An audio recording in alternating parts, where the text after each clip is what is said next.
spawning in the upper right here in the blue. He is for Dragon Phoenix Gaming.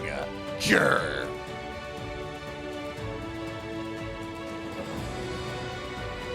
And his opponent here, the Zerg, one of the best ZVTs in Korea. It's Solar.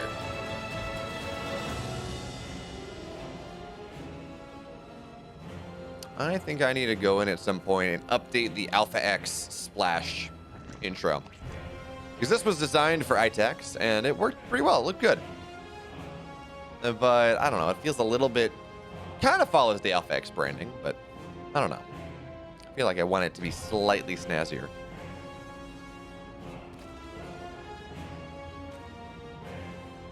So, you know, I like things being snazzy.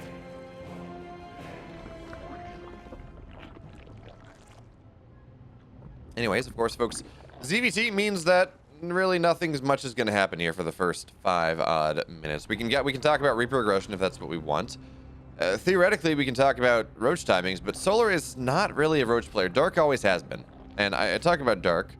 For those of you that are just joining us now, that weren't there when I was filling time, I'm talking about Dark because Cure played Dark in the most recent TVZ I've seen him play. And to be totally frank, he dumpstered him. It was really not close. Dark won one game where he was able to do a 19 drone timing, 19 drone Roach timing. He was able to kill him. I mean, sometimes that happens, but after that, it was just Dark tried that one again, didn't work. He tried Macro. He got utterly smashed on Glittering Ashes, which is very much a Zerg map. And then the final map, I forget what happened, but it was not close either. So Curious seems rather strong in this matchup, at least against the style that Dark was going for. But Solar is going to be a little bit more macro focused, a little bit more greedy. He is one of those players that wants to go high drilling Bane, find himself on 85 workers, 86 workers, go into quick lurkers, take us into this more traditional setup. Now, whether he's able to get there, whether Cura's greed, Cura's macro ability, because that really was what it was, is going to do anything, well, that is Solar committing to 6 lings here, but it's 6 slings, and he lost one. Not the biggest of deals, but still not really what you're looking for. You do expect, if you go for 6 slings, you do expect to not lose a single one. But you're doing a good job of punishing that before the final 2 lings pop out, and there we go. Game goes on. Reaper does not deny the creep tuber, which is really the biggest deal, and there we are. So here's actually been doing a lot of this. Third base on the way even before the starport. So this is like a 230, 240 third base going down. A lot of actually Terrans taking a page out of Maru's book, realizing that Terran is exceedingly strong in the late game with Ghost Mech. Or what do you want to call it? Ghost. Once you get to 15 plus ghosts, once you start transitioning into armor upgrades for your, or transitioning into late game mech units, Maru occasionally will actually go and he'll just say, I'm going full mech here. I'm going to drop more factories. I'm going to be 3-3 on mech and bio. And I'm just going to build ghosts and tanks and Thors and whatever else I need. Because bio does not trade nearly as cost effectively in the late game as a whole bunch of siege ship tanks with ghost to counter does. So you do have that happen occasionally, but in general, Terrans have started to realize that, okay, late game, if you're able to control it right, which is not easy, to be clear, it is actually very strong, especially with the lurker nerfs that have happened. So we're going to have to see where exactly that happens, but in general, Cure has been very comfortable on this 3cc play. He's been able to out-macro a lot of players. He did that to Dark in one of the games, but he's going to lose a Hellion here. And that's not exactly what you want. Zerglings should be able to deal with the second. Now, they're more on the way, so this is not any sort of, wow, Solar runs across the map, he kills his opponent. But what it is the removal of map pressure, the removal of map control, and it allows Solar to extend his creep just a little bit further on. But actually, yeah, that Hellion went down. 4 Hellions remain. And behind this, of course, I mean, Cure is going bio. That really shouldn't surprise anyone too much.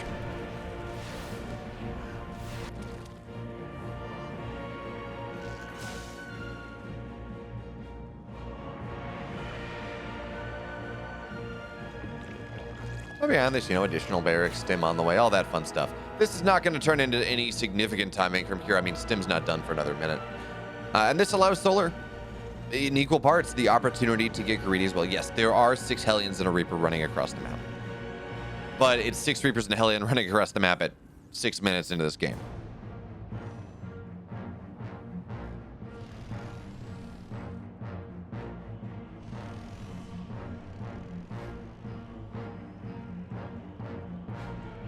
The queens are here. I mean, 4 queens here. You're really, really totally fine about this one. The interesting thing is, this is 8 Hellions after losing 2, so Cure is actually committed to 10 Hellions in this game, which is expensive. That's a lot of minerals. It's a lot of factory build time. You're not moving into tanks all that quickly. So theoretically, this is a lot of map control here for Cure, even as he didn't really commit to it. And Overlord's going to go down. Nice job there. The Polt Viking finding its value just a little bit. But hey, again, there's not a lot to talk about here. We have upgrades on the way. Lair is almost done. Baling Nest almost done. Solar adding a 4th base and a macro hatch. Standard way of things. It's fine. The good thing to note is sometimes we see players, when they go for a style like this, they do delay the Baling Nest even more. I am happy to see Solar getting the Baling Nest at a timing where Baling speed starts as soon as Lair is done. Because one of these inflection points, especially against a Terran that's been greedy, is they finally get their push going. Call it 7 minutes. They finally get their push going, and the Baling speed has been forgotten. You're going so greedy that your time to take the Baling speed is right around the time that their push starts to happen in earnest, and then you don't have Baling speed, you don't have Baling speed, you don't have Baling speed, you don't have that inflection point where you can sweep the Terran from the map, and then life becomes extremely complicated. It becomes extremely complicated for the Zerg player. They lose a base, they lose bases, it becomes painful. But now the Bio's going to stim on in. No combat shields just yet, so it's lacking about 20% of HP, and that means Solar should be able to clean this up, even with the Hellions. Banelings come on in. There we go. Good surrounds. It doesn't kill everything, but it does sweep everything from the map right now. So Solar, his 4th base, it's up, it's mining. It's roughly saturated on 76 workers. But on the flip side, Cure has this 3rd base going. He's on 68 workers. He is in a pretty nice spot here as 1-1 gets ready to complete. The game can start now, folks. I've had 7 minutes of really not having a lot to talk about, but now that all these upgrades are completing, now that the supplies are starting to skyrocket in earnest, well, as I say that, Kira's got a 4th base on the way at 7 minutes. It's not quite in our 10. We're not quite playing a no-rush 10-minute game. But Kira is trying to say, yeah, I can just beat you in the late game. And remember, traditionally, this is bad for the Terran. If the Terran does not put any pressure on the map, or not a lot of pressure, the Zerg just macros out of control. It becomes a problem. But we've seen Cure go for this style against Dark last week, and it really did not work out well. We just saw a Cure that hit his critical mass, was able to just get an insane economy and roll over Dark. But again, that was a different style. That was, well, actually, I guess it was kind of Ling Bane, but it was more Ling. Oh, nice target fire there on the Banelings. 5.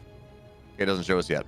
That was like 5 or 6 Banelings going down here. Drop on into the main base, but a Spore spawns just in time. It's going to die, but it is distracting Cure right now. So Solar, he's going to have to react into the main base. No push on the 4th base. Looks like that ran away for now, saying that's not really worth it.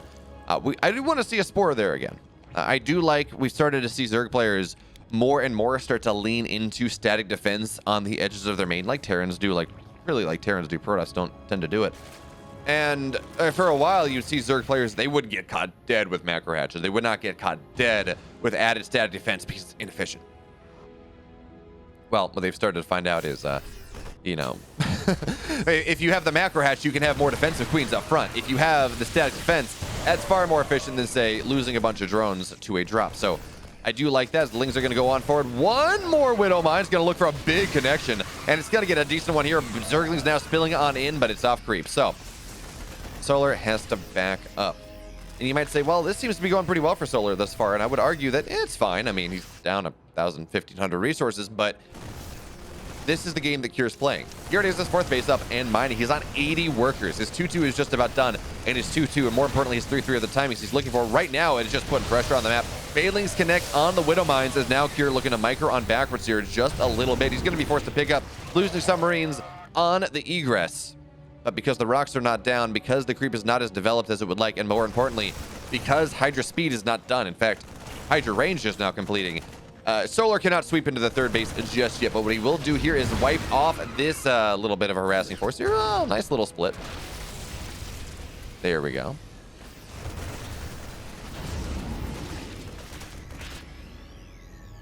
Meanwhile, this one little drop on in the main base has not done anything. It's just kind of been sitting here. It's been in dead airspace. I mean, now it's going to go on in, but it has not really been able to find anything. It's going to try to target down this Lurker Den, but with this queen, well, actually, this queen does not have transfuse energy. Oh my goodness, the Lurker Den is going to go down. Seismic Spines is denied, so no Lurker range. I don't believe there are any Lurkers on the field right now. No, there are not.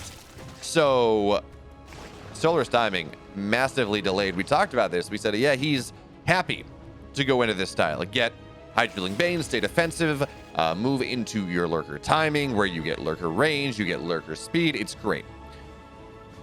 But if we have a player like Cure who is rapidly steamrolling into the late game, look at this. 3 more command centers on the way. He's going to find this Baneling run by as well. No damage there. 3 more command centers on the way. Ghost Academy on the way. 3-3 on the way. Cure has been playing this game of, I'm not going to do all that much. Oh, 4 more Banelings go down. Now, look at this, though. Solar's going to get a decent surround here. Cure's going to be forced to pick up. Oh, a medevac goes down as well. That is a lot of supply falling down. I mean, Cure refills it immediately, but that was a great engagement here for Solar as he, again, looks for ways to keep his opponent off the map. That drop from earlier, by the way, still being annoying. It's going to knock down. Not enough lings were left, so Lurker Den pops on up. He's going to try to target it down once again, as, of course, Cure pushing on the left side and the right side as well. Only 4 Marines, so it looks like he's going to target down workers instead, but Cure is absolutely swarming. Oh, he's going to get it again. Cure, no, you're not allowed to do this, Cure. Not a second. Oh, that feels bad. Now the drop's dead, but you talk about timings being delayed. Solar is playing for lurker upgrades. He doesn't have twice now. Oh, and that's a big Baneling shot as well. Resources low. So now 5K. It's doubled in the last 3 minutes. We're seeing a game, a fairly defensive game now, where Cure just puts little drops on the map. A double drop should never snipe a lurker den twice.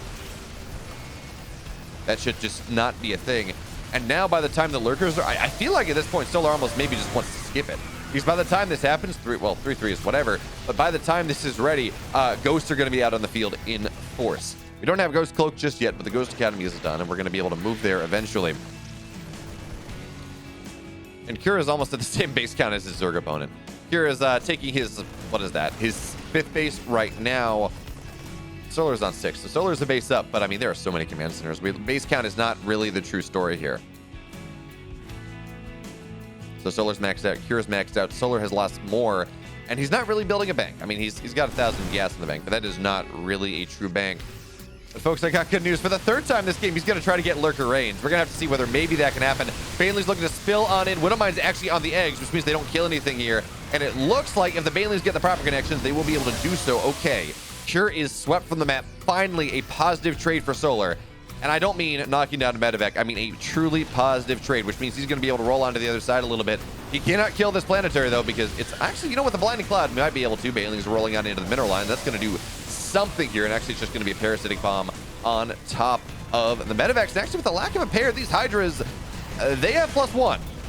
And he will be able to kill this base. I did not think he was going to be able to do so, but knocking the base down. The second base, the second command center going down as well here. That's going to be a nice trade for Solar. It has not been looking good for Solar in the mid-game, but now getting these trades. Knocking down a planetary, knocking his opponent back down to 4 bases, killing the replacement base as well, which means any sort of extra planetary is going to have to be floated over from a bit further away.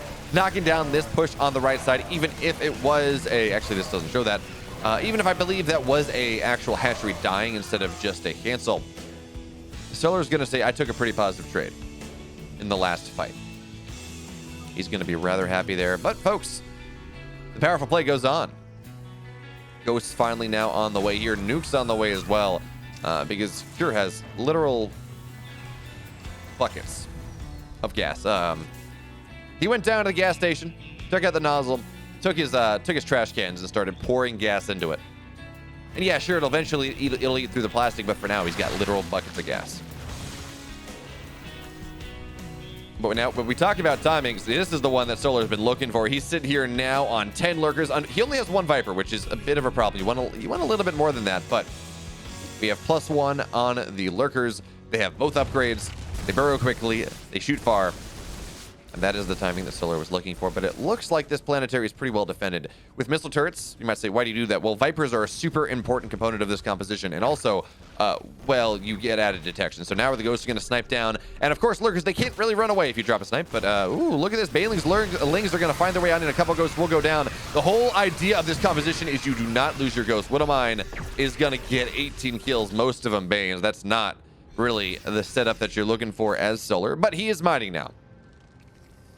And actually, I do like this. He's going to take the rich gas base, which, sure, doesn't have a lot of minerals, but Solar's pretty okay with that one. As a Zerg, you tend to lose these late games, not because you run out of minerals. That really does not tend to be the case, but you tend to get gas starved. A Lurker, Hydra Viper with Banelings and all these upgrades you're getting is really expensive. It is extremely expensive, so you want to make sure you get as much gas as possible. So now Lurkers trying to find their way into this additional planetary. This fourth base, Banelings rolling on in, just trying to get on top of the SCVs. A scan is going to be there, so some of these Lurkers are falling on down, but Banelings come crashing in onto the other planetary as well. They don't get it, though. That's not 21 Banes. Yeah, they get SCVs, but you want to actually kill off the base. Now, as the ghosts arrive, Lurkers are forced back. Good trades for Solar. Good trades, but not excellent ones. Not exactly what he was looking for. He wanted to kill two bases for the price of one. Or, I don't know, crack 2 eggs into 1 omelet? Something. Whatever. What's the proper analogy there? I don't know. And while he does crack down on the Terran economy, rather significantly so, a wise man once said that mules are imba.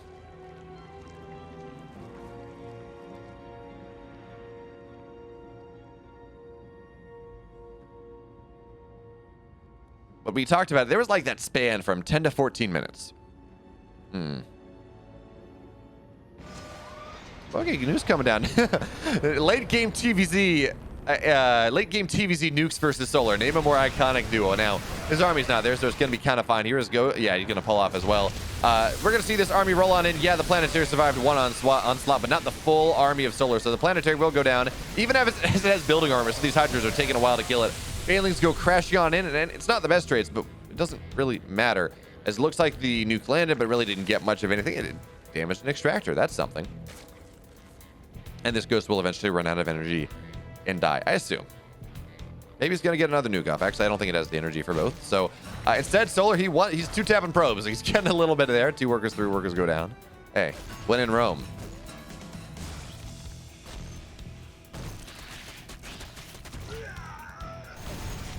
Two slugs with 1 assault shaker. There we go.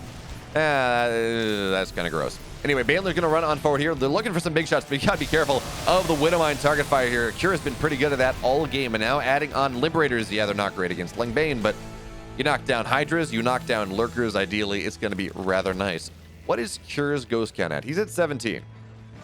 Feels like 15 is that magic number where things start to get complicated. So 17 is certainly more than enough here, but Solar is still on top of this. He knows where the nuke is. He pulls off. He's fine. So it's really not going to get that much. And while Solar is probably going to lose one of these corner bases. Actually, I wish he was mining fully out of that one, but well, he's probably going to lose one of these corner bases. The thing we need to point out is that he has taken 1 base from his opponent. So every mineral he mines, there's the ghosts are going to move on and snipe down. As he's taken 1 base from his opponent, every mineral, every piece of gas he mines there is doubly as efficient. And the ghosts are going to move on in. This is what makes late game Terran so hard to fight against. Every engage you take, you have to take. Right? If you go and you back up, you're just going to lose too much here. So now we're going to see abducts on. I think that was an Overseer that actually got abducted. That was a bit of a mistake there from Solar, clicking on the wrong thing. And that siege up positions like that with ghosts, with 3-3, it's just so hard to take the fight. So Solar now will be forced to give up this bottom side base. He's mined from it. I don't know that he's mined enough to make it worthwhile here, and he's actually going to lose a bunch of these drones, but maybe because now Cura is a little bit out of position. He's taken a less defensive position. Banelings will be able to find some value. Widowmines go down, but again, no Lurkers here. Nothing to really anchor the composition. Solar has really moved on from that. 1 Lurker remaining in this game, and I don't think we're going to see it make that much more, because when you're at 17 ghosts, Lurkers just do not trade efficiently anymore. Instead, you have to flood the army with heavy Lingbane, and because Solar's on 93 workers, yeah, his economy's great. It's not real. You're not going to hit these insane armies of flies. The EMPs try to get down the Vipers, and I think they got a fairly good connection there. Now the Vipers are going to look to spill on forward. Zergling's looking for the surround here. If you get the Ghost, it's so worth it. If you don't, it does not even matter. But now the Hydras are going to run on in. At least the Liberators go down. Solar's able to sweep Cure from his side of the map. 20 supply lead. Getting on top of the Planetary as well. But folks, this has building armor. It's going to be a little bit harder, but Cracklings, they don't get it. It goes down to like 5 HP, but the Planetary survives, and Cure now pushing on forward. He's going to try to take this base on the bottom side. Hey, Vipers, please, Vipers. These are expensive. You don't want to lose this, but you will anyways. So now Solar giving up 2 bases for the price of 1. He lost the bottom right. Now he's going to lose the middle right. Yes, he's mining upper left, but He does not want to lose this base. He still has plenty of minerals there. Nidus pops up in the main base. There's nothing in it, though. That is not going to be a pressure release valve here, as Cure, yeah, he's down literally half the workers of his opponent, but Solar's broke. He does not have the bank he once had. Sure, he's mining more, but he needs time to build an army once again to be able to secure here from the map. As Cure spilling out in, Baneling's trying to find the connections, but folks, it takes 6 Banes to kill a Ghost here. They're going to survive through hell or high water. Snipes going down on top of the everything. Solar's army is falling down in this game number 1. Someone in chat said 5-0 for Solar, but Cure saying nuts to that one. The rally continues on in. Yeah, now there are a couple lings in there, but that's going to get cleaned on up. Solar's lost his 3rd base in a minute. He is now, Cure is in the core situation of our Zerg player. Solar needs time. He needs money. Neither of which things he has. The Ghost they might run backwards. Solar in the late game says, Ghost too strong. You're too strong, Cure. He loses. Cure takes game 1. So yeah, Zerky Borka, I don't know that I'm not gonna make the argument that ghosts are totally broken, but it does feel that we have different inflection points in the late game. So there is the mid game that is somewhat Terran favored, or Terran feels strong. I don't know that I'm gonna say it's Terran favored, but Terran feels strong. And then we move into the early late game. So lurkers are coming out. You have 2-1-2 for the Zerg. They're on 5 bases, 5-6 bases. And then the Zerg feels really strong. And that was the timing that Solar was playing to, but he got his lurker den sniped twice. So by the time his lurkers were ready,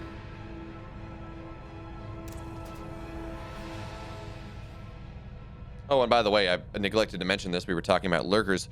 This is an early pool coming in from Solar in this game, so he's going to try to nip Cure off in the heels, as wants to make sure he doesn't get scouted by the Reaper here.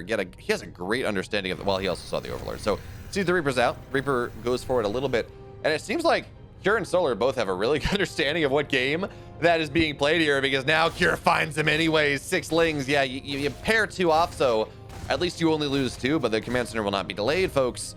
Solar's just behind in a game where Cure seems really strong in the late game. I've been talking about this a little bit, but not to harp on it too much. Cure is when I saw Dark playing against Cure in EPT 117,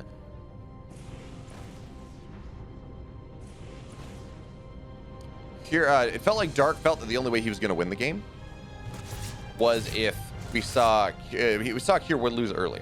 So we saw a lot of 19 drone timings, things like that, and eventually it worked once. It didn't work other times. I don't know what the Korean players are saying. I don't know if Cure or Dark or whatever. Zergs are saying, well, yeah, Maru's unbeatable in the late game, but so is Cure. Remember, Cure did not get out of GSL, out of the round of 20. But I don't think, who was in his group? I don't think there were many Zergs, or at least high-level Zergs.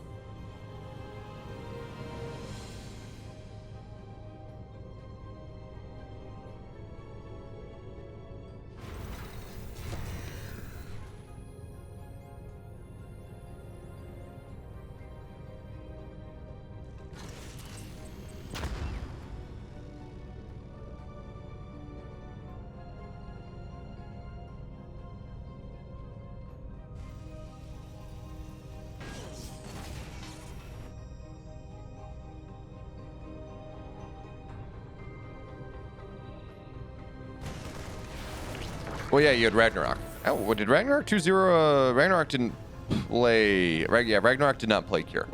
So we really have, from the GSL perspective, we have no data on Cure's TVZ. But I'm telling you, from having watched him play a couple TVZs as of late on online events, they don't have the same prestige. They don't have the same prize pool.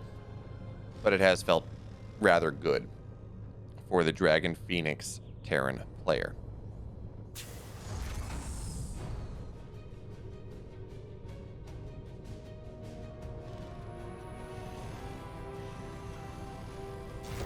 You're saying if it ain't broke, why fix it? His 3rd base already done on location, adding on the additional barracks. Folks, this build should seem familiar to you. Because Cure did it last game. Uh, again, this should seem rather familiar, and this is also a game where, well, Solar went for an early pull. He found 0 damage, but Hellions are going. Oh, Hellions are looking to dive on in here. Nice wall though. They will be able to trade themselves out for. Oh no, they're going to be able to wedge themselves on in. The Zerglings all go down here. Most of these Hellions are still alive. Solar has to be careful. It feels late game's hard for him, but early game it's hard too. 9 workers go down. He's gonna get. Yeah, he's gonna get more. This is game-ending damage for Solar. It's unfortunate. Hellion, they're gonna get out. A couple of them will be able to get. Oh, well, interesting. That's a little bit of shenanigans. But the Liberator, how much does it find? Yeah, this is just dead Solar. 5 kills here. 20 workers have gone down. Zerglings flooding across. They're gonna force this base to lift, probably. But here's that 15 workers. So again, you're gonna lose 3 mules, and that's annoying. You're gonna lose a couple of Marines, maybe some SCVs, but I mean, you're not gonna get the same level of damage that Cure just got there. That is, oh. Feels bad here for the Zerg player. He got smashed in the late game 1. He goes for an early pull option game 2, and Cure says, no, you don't do that. I'm gonna soul read your lings, and then I'm gonna kill 20 of your workers. It's Pride of Altaris. I already have 3 bases up. Folks, help me out here. What does Solar do? I mean, I guess he's got to hit maybe some sort of 1/1 timing. Zergs do not hit aggressive timings playing just Purling Bane, which is what Solar is doing. But this is going to be so hard for the Kites of Zerg now. Oh, and Uncle Slim, this is live. This is not for me to play.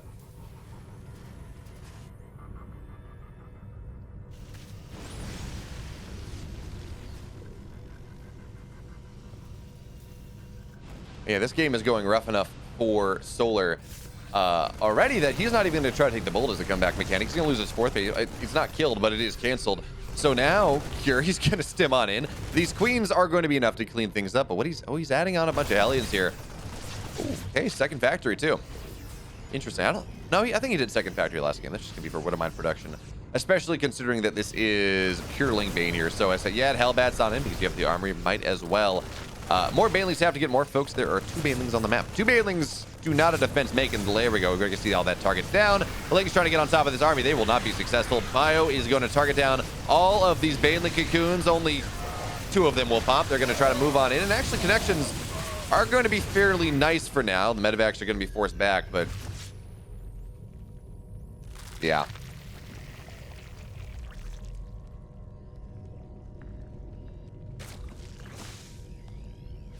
Yeah, this one is feeling rough. Io Stim's on in once again. No more. I mean, there's 1 Baneling on the map. They're all, ooh, okay, actually, he's going to get a good connection here. Cure committing. He says, I think I can kill this, and he's not going to be all that successful here. So, Solar forces Cure back. Resources lost. Not all that different. Solar back on some amount of workers, but we got to push on the left side here. He's going to try to cancel things once again, and this is all I'm looking at. There are no Banelings on the field. Widowmines. There we go. The quick hot pickup here. Good target fire there from Cure, and the bio continues. The bio continues streaming on in. The one upside. Baneling got the best possible shot, but unfortunately was not paired, so it didn't kill all the bio. It just heavily wounded all of the bio. Now we have this push on the left side, streaming on in. Queens transfusing themselves, and there are enough Banelings here now to probably keep this base alive. The big saving grace for Solar's game is the fact that this is a 4-base Terran, right? He's going into the late game. That's where he's comfortable, and it's Pride. Pushing through Pride is, well, they say Pride comes before the fall. It's a bit of a fool's errand. It's not all that easy. So Cure, he doesn't have as many aggressive options as he would like. Widowmine, yeah, good drag.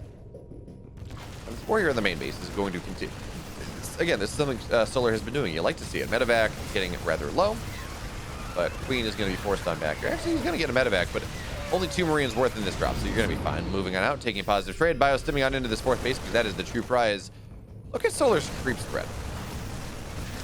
Or more importantly, look at the lack of Solar's creep spread. It really is not all that good. Now, Baneling's going to look for connection. He's going to get a decent one, and he's going to be able to force Cure back here once again. Widowmine's off on the Queen, so not much there. Push into this side, though, and again, the Queen's held strong. For as far behind as Solar is in this game, he's doing a damn fine job of fighting back. He's doing a very good job of fighting back into this game, and part of it is truly the map. Part of Altaris is such a long rally that we can't see Cure lean into, yes, 8 racks rally push, go. Doesn't really work out for him all that well. It's so far across the map. So instead, we see Cure doing the same thing. And again, resources lost certainly not as bad as that first game, despite the fact that 20 workers were killed. So maybe this is a little modicum of hope for Solar. And I mean, it can't be as bad as last game. At least he's going to have his, at least he's going to eventually have his lurker worn up. I don't think it's going to be sniped like 27 times. But now the bio's going to stim on in here. Once again, they're looking for something. Baneling's getting target fired on down. 2 remain. Friendly fire, though, on top of those 2 Widow Mines. And that means this push is going to be forced on back. But Cure, guess what? He has multiple pushes. Now he's moving on the left base. But again, Solar's really battening down the hatches here in this game number 2, doing a fantastic job. Friendly fire on the Widow Mines on the backside as well. They are traitors indeed. This again is going to force a pickup. Go home. And Cure is desperately looking for that ability to find pressure, to find some way to actually kill his opponent. But funnily enough, this game feels more Solar favored than the last game. And this is a game where Solar lost 20 workers early.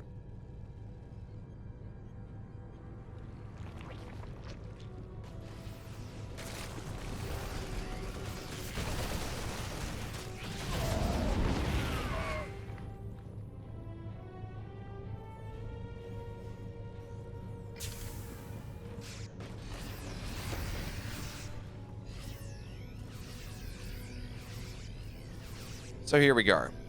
Finally, Cure is maxed out. He's up 30 army supply, which when we talk about Lings and Banes on creep, it really is not nearly as bad. Banes, of course, the most supply efficient composition in the game if you get the right connections. But look at the Marauders here. They're just forming a wall. So many Banelings connecting on into that wall, and that's not what you look for. We're going to see the Vipers move forward, parabombing all of these medevacs. They're actually all out of energy for the most part, so not a lot of healing in this army for the Terran right now. But Cure says, I'm going to punch on anyways. You actually don't have enough Banelings, but now they're going to go through, and the wall is done. So, yeah, sure, nice trade there for Solar. The supplies are going to start to equalize a little bit more. A lot of these medevacs go down, and with a lack of healing, it's still a little bit scary for Solar. But we got to remember, Solar's on 4 bases. Cure is taking this 5th base. He's adding on additional barracks. Yeah, he's 3-3 is not done, but this army is still powerful. He's still up 20 to 30 army supply at any given moment here. Ling's spilling on in once again. They're looking for the Widow Mines. The Widow Mines not getting connections that they are looking for. And it looks like once again, Solar, he forces his opponent back, at least for a second. But the rally continues here. Cure saying, I'm just going to shove into one particular spot. Yeah, the rally's not the best, but I'm going to make it work anyways. Somehow I still have that lead, despite not being able to crack the nut. Well, not driving a wedge in the crack, I guess. The nut is still heavily cracked. But lurkers are on the way. Ghost Academy's done. Cure not buying any yet because he says, I only buy ghosts if I see lurkers. If I don't see the lurkers. Okay, now we got the push moving on in here once again. Oh, that's a big, juicy shot there. A lot of this army is pretty orange, pretty red, but Biostem on top of the Vipers. That is so important. Vipers provide so much value in this game. Now the Banelings are going to go on down. Stim getting dropped. Scan getting dropped. Cure takes game 2. It's 2-0 for the Terran. And look, well, I was about to say, look at this. Cure, he's capitalizing on his opponent's assumed distress. He says, I'm going to proxy 2 racks to you in this game number 3. How about that? And the answer is what? Well, Solar scouts it immediately. That was not a weird scouting pattern, actually. That's a pretty standard Overlord path. So SCV or drones get pulled out. Ooh, this is a low SCV. So it's going to take a while to build the second barracks. Marines are going to pop out, which means eventually these barracks, they do complete, but... Oh, SCV? No. Okay, we'll stay alive. But already, the damage potential of this game is not really there. In fact, Solar went pool first. So this is dead in the water. Finally, we see Solar, getting a dub. He will be able to, maybe, you never know. Okay, some Marines will find themselves in a corner, so it's going to be hard to surround, but I can't see this getting any value. Oh, especially its Cure supply block, too. Yeah, we went into... Oh, look at that line of sight play as well, but he's not going to get much of anything. I don't think so. It's not enough links. We talked about this. Yeah, we talked about game 2 in a similar scenario. Solar went for something aggressive. He found no damage. Felt really bad. same thing's happening for Cure here. Now, we're just going to have to hope that Cure does not lose 20 SCVs 3 minutes later, and then we can say, wow, it's really bad. Because that's what happened in that last game. But both, interestingly enough, both barracks are floating home. We might see Cure lead into like a 2-1-1 setup.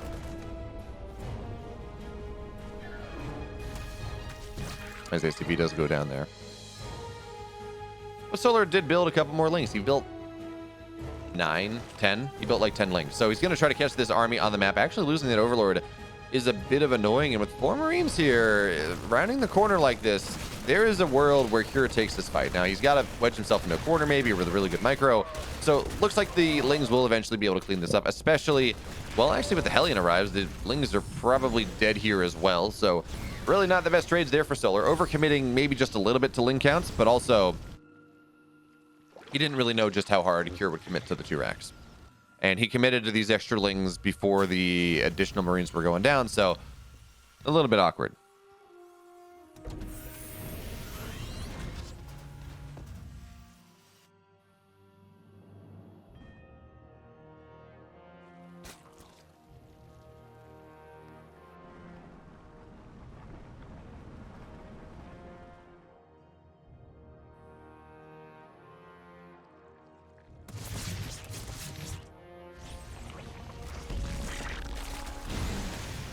Now Hellions are going to dive on. Ooh, a couple of drones are going to go down, but it's only 3. And again, we consider any damage that a Terran does in the context of the game that they're playing. Cure got damage there. He killed 3 workers. That's great. 2 Hellions and maybe not the best trade, but he still doesn't have his natural. These games that Cure has looked so powerful have been games where he has, well, he's got himself into a nice macro game. He's had a really quick natural, really quick 3rd base, 7-minute 4th base, upgrades going at pace, and he has this timing at 14 minutes where he just has this unstoppable macro engine. Or in game 2, he gets a lot of damage done. He takes no damage from early aggression from the Zerg, and well, he just kills his opponent. Takes him a little bit, but he does kill it. So this game, Solar, he's on 3 bases, much happier. His opponent has his 3rd base down, just his natural just down now. One thing Solar has to be scared of is a 6-minute 2-on-1. And when we talk about minutes or seconds or timings, we do have to consider the fact, as the Viking goes down, we do have to consider the fact that any sort of actual timing that we're looking at, in terms of, oh, it's 5 minutes, it doesn't matter. It's pushback because of the 2 racks play. Both players committing to early units that really do push back these standard timings. But Stim is almost done. Medevacs are on the field. Is this a medevac on the north? Okay, it's 3 Hellions. They're going to look to dive on into the 3rd base as Stimmed Bio looks to move into the natural. Overlord stays alive. And a lot of the, so a lot of Lings react here to this drop, but again, Stim is done 2-1.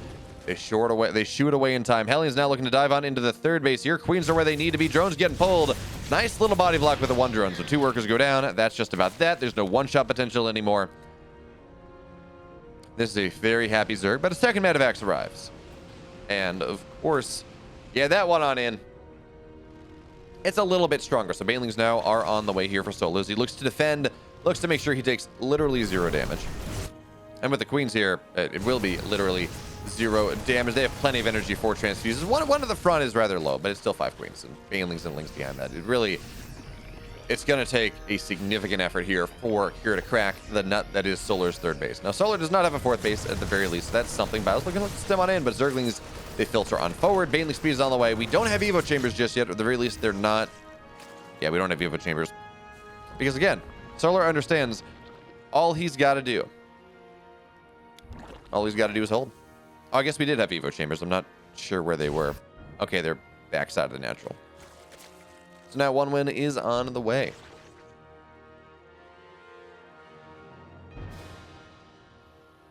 He's building his stuff. But now, okay, finally. Solar saying, yeah, I feel confident now. I can take the 4th base. Baneling speed is not yet done. It's not done for a little bit longer, but he's going to be able to knock the Hellbats down. And that takes a lot of the oomph, a lot of the anti-Ling power out of this push around the 3rd base. So the one downside, I guess, if we want to talk about it like that, is the Solar has not really been able to connect his creep towards the middle of the map just yet. His Queens have had to spend a lot of their energy on making sure he stays alive, which means the creep spread around the 4th, not incredible. What am I next? He's going to go look for a burrow here. Drilling Claw is not yet done, but this is a fast Drilling Claws for the state of the game that we're in. Of course, no eBays. It really is just, oh, there we go. Banelings go down, or Widow Mines go down. It's going to be that. Baneling speed now done. But this is an extremely quick drilling clause for the state of the game. Drilling clause will almost be done before 1-1 starts. That's a weird game state right there.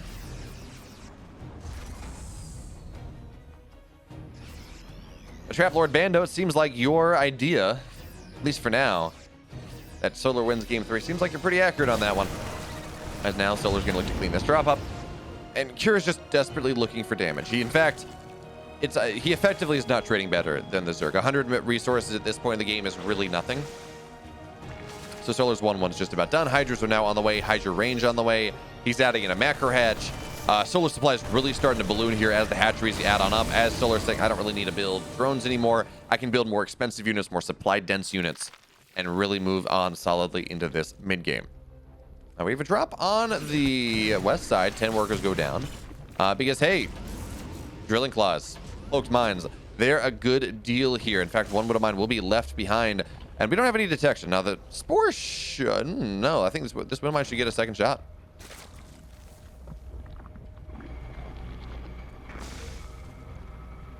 Maybe. We'll see. I think actually may get a second shot. No, okay. Widow mine is going to get a second shot just purely because Solar's not reacting. It's 6 more workers. There we go. That's what we were looking at. But we're seeing Kira lean into the style that allowed him to beat Cyril and Raynor back-to-back back in King of Battles 1, where he said, yeah, I'm going to mass Widow mine drop everywhere. I'm going to kill all your workers. 14 more workers go down, make it 24 in the last 30 seconds. 26 in the last 30 seconds. And now we're starting to get somewhere.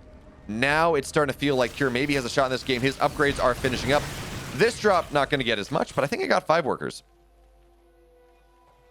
Yeah, 30 workers less the 5. Yeah. So anyway, getting a lot more workers. This is the style, again, that Kira used to great effect back at the end of 2020, where he killed Raynor and Cyril in King of Battles 1. You just get drilling claws. You just start relentlessly dropping Zerg outlying bases. And when a Zerg has to look at so many places on the map, it becomes a lot harder to deal with Widow mines, especially with drilling claws, making them burrow that much faster. 0.75 seconds slower, though, that makes a big difference here. All right, so now we're going to see Solar to clean things up. It looks like a couple more workers go down, but it's only 3, not the biggest of deals. And Solar, of course, his upgrades massively far ahead. Well, you Trap Lord Bando, you talked about pulling a Maru or not. That Widow mine drop style was actually something that Kira invented. We started seeing it doing qualifiers, and then all Terrans picked it up for like 2 weeks, and then they decided, Zergs learned how to deal with it. But you throw it out once, that's that quick drilling claw Widow mine drop style, and it absolutely, well, it can catch a Zerg off guard. It can bring you back into a game. That is exactly what's happening here. Yes, Solar's maxed out, but Kira has his 4th pace. His planetary is on the way. He's dragging himself slowly back into this game.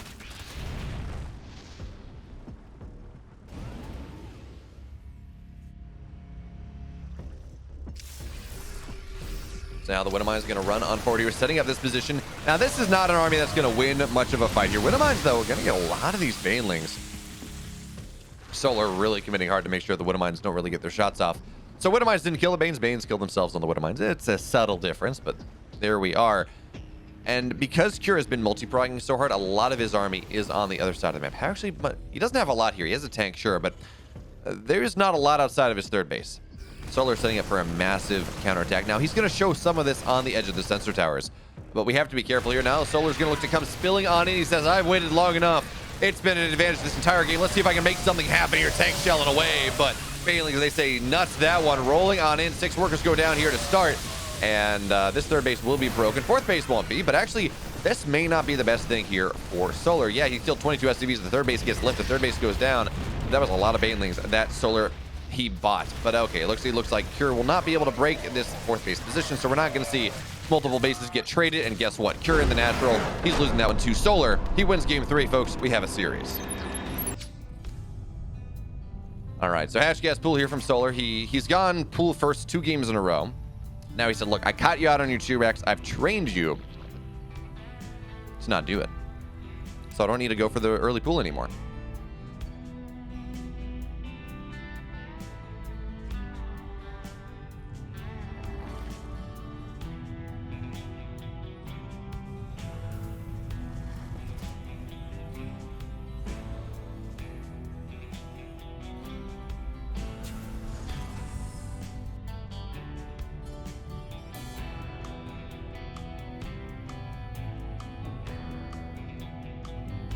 All right, so. Okay, folks, I got a question for you.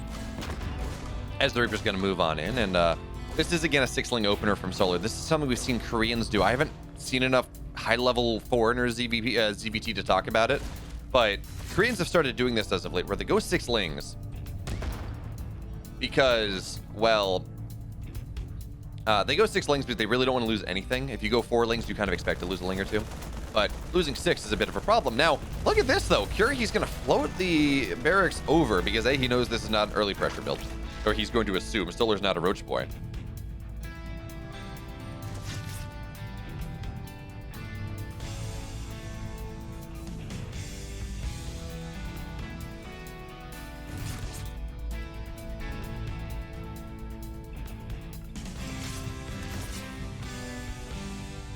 Now, generally, we would look at this and we say, okay, well, floating that barracks over, that means it's a mech player. But that has not been true for a while. So for now, it's just the exact same build we saw earlier. The Scouting Overlord just removes any sort of idea of what Solar has. It just removes some map vision. And let's be real, especially when we're looking at a map like Curious Minds.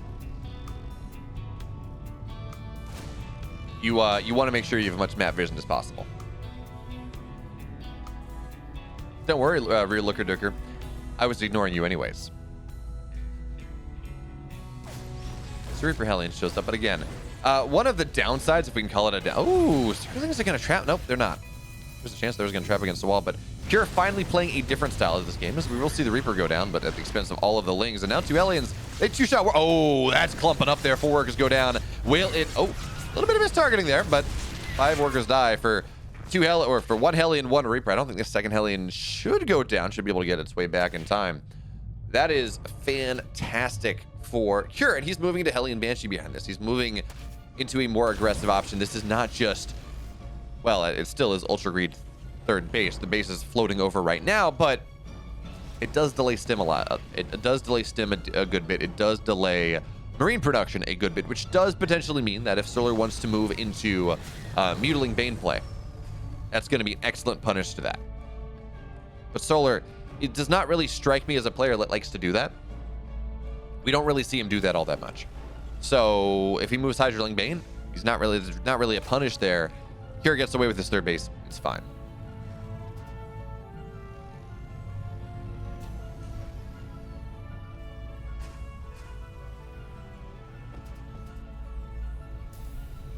Ooh, look at this. Here's the question. So we have an armory coming on down here. There were 5 Hellions on the field as one went up to high ground and said, oh. But more and more Hellions are on the way as the armory goes down.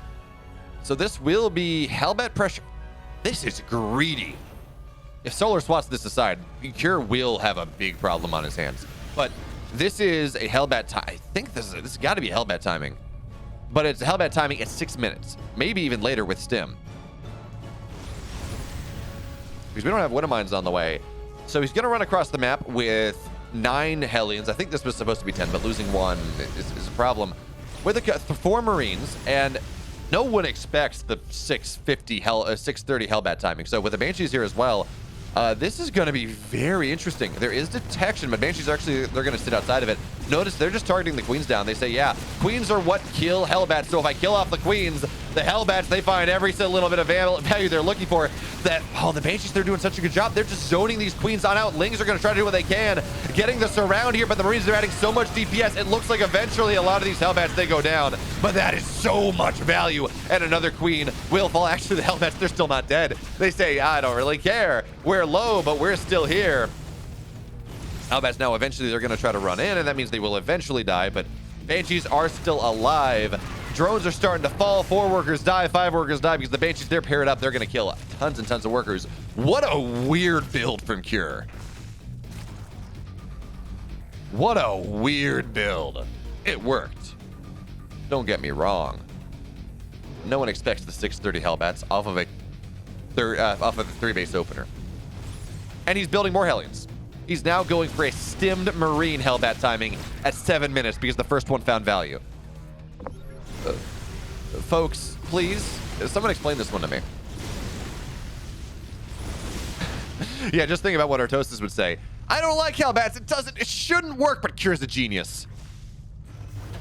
My voice is too sad to even attempt to approximate Artosis's voice. The range and pitch is too different. Hellbats are going to run on into this fourth base. They will not find anything because there's no mining here. We're going to see a couple Overlords. They're going to go down. And a Spore runs on forward. We're going to see the Bio look to target that one down pretty quickly. But there's detection now, so one Banshee dies. And the one thing we're looking for now is to make sure that Cure does not overextend himself. He's in a great spot. He really is in a great spot. He finds himself up 10 workers for a second. But he needs to make sure he does not overextend. He just needs to make sure he does not take too much damage on this counterattack. Oh, I know Darrenva. It's one of those Hellbat timings are awful, but Cure got a lot of value out of it. So is it really that bad? Bio stimming on in to this fourth base here. Another Queen will go down. We're seeing Creep get annihilated, so it's going to be so hard to keep this base as things move on. Marine stimming on from the backside here. Good splits from Cure. There are no Baneleys left, folks, in this one. We thought we've had a couple long games. This one is absolutely in the bag. Cure, Solar's not going to be able to keep his base alive. The Queens, they're doing what they can, but again, what they can do is nothing. The funny thing, telecom gaming, is not hot tea. It is actual muscular pain or ligament pain from the stress of like freaking the hell out. So it's not like I have a sore throat, like, oh, I have post-nasal drip or something. It is actually, again, the actual muscles of my throat are sore because I haven't given them a rest in enough, which is funny. It's not something I've ever experienced before, but hey, really what it is I lean over my mic too much and then I screw up my musculature, and I just need to get a nice headset mic. Am I from Texas? No, I'm not. My partner lives in Texas. Ibuprofen is my friend. Real Looker, my partner's from Texas, and I spent the summer there. So I cast all summer from Texas. But I live in New Hampshire. I am currently getting a PhD in robots, in autonomous systems, robots of harsh environments, space robots, at Dartmouth. Everything's bigger in Texas, yes, which is why I'm smaller than you might think. What? I don't know. Not sure how that one works.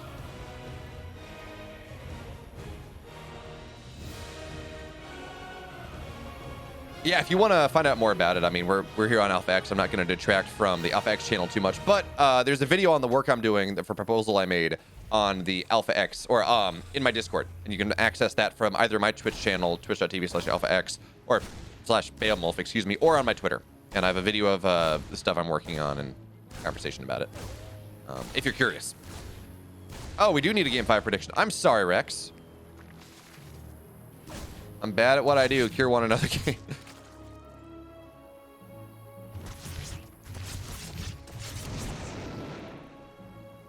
Oh, did he? Oh, he got the Reaper. Okay. Cost A mover, or hard robots. Soft robots are really cool, but it's not my discipline. I'm actually really in love with spherical robots. My PI is less so. My advisor is less so. We have a meeting like every week, and I find someone like, hey, have you seen this paper about spherical robots coming in? Have you seen that? Like, come on, it's cool. It rolls. And she's like, Philip, stop. don't do this again. This is not a good thing. So, you know. So, Pikachu, I don't stream this because this is an Alpha X sponsored event, not a Beowulf sponsored event. Alpha X, I don't know what our viewership's at right now, but we get a lot more. My Twitch channel is still small. I've only been doing this for like a year and a half. So, Action for Climate Emergency has gone, and they've sponsored Alpha X to do this series of show matches to do what they're doing. They've not sponsored me. But I'll be live on my channel all day tomorrow. So there's that. All right, so where are we going in this game? Why did I know that if I checked the main base of Cure, I would find a finished third orbital? The dude is greedy. He's going for that 230, 240 third command center. And it's been working for him. I mean, look, he's up 3-1. The one game he lost was when his T-Rex was scouted immediately against a build order counter. And even still, he found value for a little bit before Solar said, ah, yes, timings. Timings are my friend. Baneleys are my friend. Let me kill you.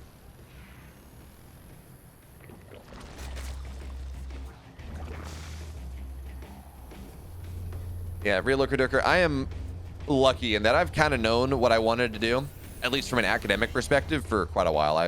I was doing robots in high school. When I was in middle school, I wanted to program video games, and, you know, I've always wanted to do that technical thing. And actually, that's part of the reason I really enjoy esports stuff so much. I produce as well. This game will end at 21:32 exactly. Wow, that's a great prediction there. But I produce as well, so like the level's not too high here. Kira's once again going to try to hit with a Hellbat timing. But for I Am Katowice, for King of Battles 2, for King of Battles 3, I built a lot of production tools. I did the interviews. I do a bunch of stuff. So I built my own production tools behind the scenes in Python to pull data and generate graphics and do that stuff, which I'm pretty proud of. I made a video about it on my YouTube if you're curious. So I guess that's part of the reason why I enjoy casting so much, is I can leverage my ability to talk good and my ability to do cool technical stuff. So we're gonna see Hellions right now. It's only 4 of them. So the fact that there are only 4 Hellions on the map is going to convince Solar that nothing crazy is happening. Well, folks, guess what?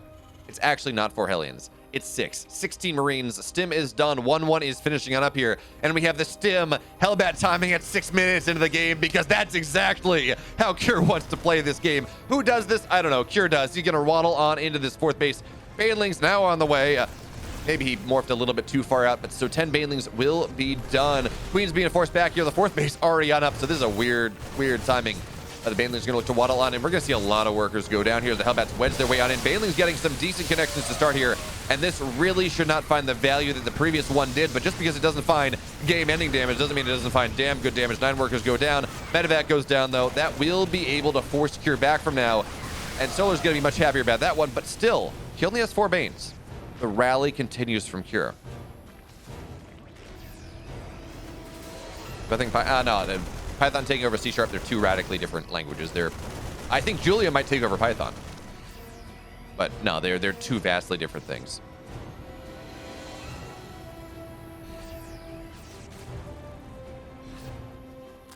All right, so the push from Cure continues once again. He's got 4 more Hellbats here as Banelings, they want to run on into this 3rd base with Baneling speed completing, but that's going to be a little bit mistimed as Solar losing a couple more Overlords, but hey, he's pretty oversupplied, so he's fine for now. Drone's going to get pulled once again, and this pressure from Cure at such a weird timing with these Hellbats, it is making the game rather complicated for Solar, but he's going to be fine. And Banelings, they're going to run on in, but hey, that's a full wall. Good walls make good neighbors, so I guess Solar, he's going to say, hey, Cure, you're a good neighbor, but I'm going to supply block you, unfortunately. Cure's supply a little bit too low, so no good walls, not making good neighbors in this case. Or I guess they are, because Cure's pretty happy with that. He's finding value. He's only losing 300 minerals, 400 minerals of supply depots that he can kind of replace. But the pressure seems to be abating for now. The value he's found is going to be less so than he found earlier, but he got 10 workers. He killed off a lot of lings. Resources lost here is distinctly in his favor, but not in a ludicrous amount like we saw in game number 1.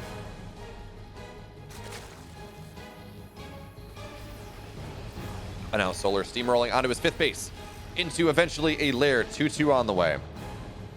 This feels... Well, I'm not going to say this feels like the most even game, because game 1 was nothing happening until a lot of stuff happened in Cure 1. A couple Queens will go down here. Creep being removed just a little bit. But again, Solar's done a much better job of creep spread. That was it's been kind of a story of this series, a subtext, a subplot of things happening as Banelings roll on in. This will be forced back.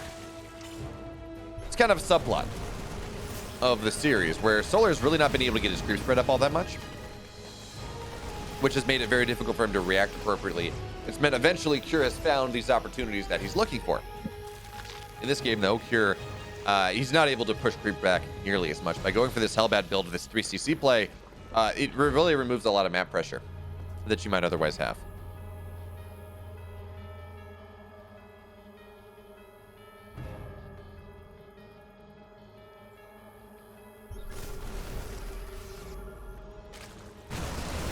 Okay, so now we're going to have, once again, the bio's not going to find much, but they're going to move on into the main base, and that's a quad drop into the 4th base. Drones are going to have to get evacuated. Widowmines, they're not even going to burrow here. The bio needs to target this hatchery down before the reinforcements arrive. There we go. Dead 4th base. 8 workers go down. I think one medevac went down. I think from the Widowmine, the friendly fire action. No, never mind. Medevac didn't go down. I thought I saw mechanical unit just dying. But anyway, Now, this push is going to be dealt with. Cure will be forced back, but he got a base. He got 8 workers. I'd say that's value for 8 odd Marines. But Solar, he's still on 4 bases. He's retaking his 5th. His upgrades are done. His hive is just about done here. His lurker's den is done. Everything is going relatively well. He's down 2,500 resources, but it's 10 minutes in. We can consider this game a mostly even one, outside of the fact that Cure has his 5th base almost done. Cure is so good at expanding. I know that sounds like such an inane statement. Oh, yes, everyone knows how to expand, but Cure is so good at really hitting the pedal to the metal. The moment, just with all the aggression he has on the side of the map, it's maybe, okay, no. Hydras are too slow. Do they have their speed upgrades? They do, but they're still too slow. He's really good at sneaking things out of the map, but now Solar's saying, hey, look, I know your army's everywhere. It means it's not at your 3rd base, so I'm going to come spilling on in. Widowmine is doing a great job of killing off the Lings at the front. Friendly fire is actually not going to do all that much. So Solar, he is now forced back. He's got to be careful to not get surrounded here because he doesn't have any banes, but he's getting some medevacs on the backside. 3-3 not done for either player. 2-1 on Glittering Ashes. It was Solar, actually. His opponent tried to 2 racks, and Solar scouted it out immediately with the pull first, so it didn't really work out all that well. All right, so now Widowmines are going to burrow here. Actually, do not get all the great shots. And, oh, medevacs are a bit out of position, so Hydra's shelling away at them. Solar saying he's going to actually maybe try to take a fight here, but no, Cure pushing on in. The reinforcements, they make these fights that look good to start. Well, they don't look good to finish. So Cure, he's on 5 bases. He's actually taking a rather odd spot for that 5th base, so I don't know that Solar knows that that's there. His 3-3 is getting close to completion. Does he have a Ghost Academy? He does not. Cure's been pretty good at getting well-timed ghosts, but in this game, I guess he feels behind enough. Or not ahead enough that the Ghost Academy is not going down just yet, which actually means lurkers are going to have a timing where they're effective. Meanwhile, the only other lurker game we saw, Solar lost his lurker den 3 times. He didn't get his upgrades, and then by the time he was lurkers were out there, he had like 17 ghosts. So this time, we're actually going to see the lurkers do what they're supposed to, which is stall this game out, make it really hard for the Terran to trade. But that's going to be a Viper going down. And yeah, you'll take 5 Marines, 10 Marines going down for that one. As now Bainley's going to roll on forward here once again. Parasitic Bomb on the medevacs, but Cure moves that one on back.